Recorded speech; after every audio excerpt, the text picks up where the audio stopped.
So I had a session with a group of brothers, and one brother stepped forward and was willing to share his situation. And one of the things that really stood out to me was the fact that he expressed what a lot of men feel. And the sentiment that he expressed was that I don't want to be this way. I don't want to be this way.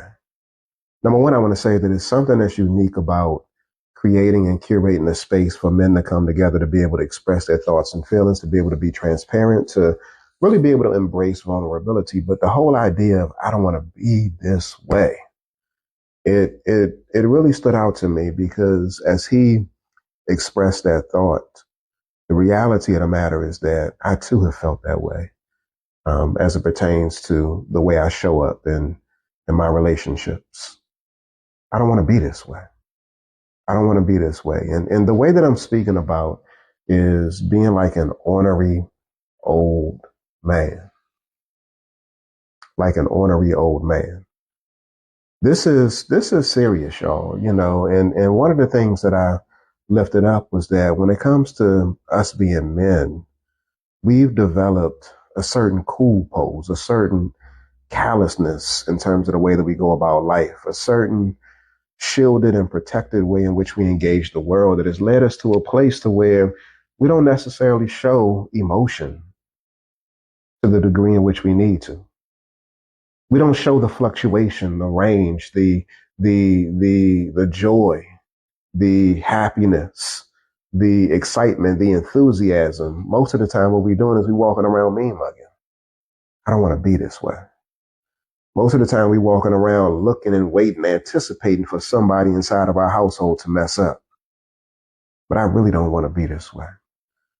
A lot of times we're listening through ears that are often very critical and judgmental, but I don't want to be this way.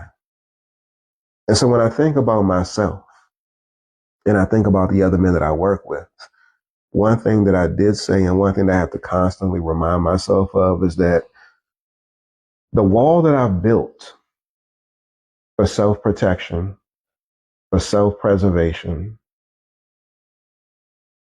has become a prison. And so as much as I say I don't want to be this way, the reality is that I'm keeping myself in shackles. I built the wall and now I'm keeping myself behind it. There's a whole opportunity for us to experience the folks in our household, whether it be our spouse or whether it be our children, in a whole different way. In a whole different way, y'all. But because we built this wall, because we've decided to hide our emotions behind this wall, because we've decided to tuck away vulnerability, because we decided to tuck away our transparency and who we really are, because we decided to hide our voice and not express fully what it is that we think and what we feel, of course, in a respectful way, because we decided not to be a comprehensive man.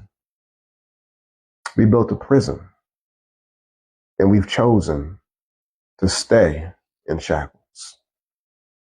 I actually used the example. I said, as we live our lives as men, what happens is that because we're dealing with like a cold, harsh world that doesn't necessarily see us as men, hasn't historically seen us as men, tries to diminish our role as men in the household, but also in the world itself.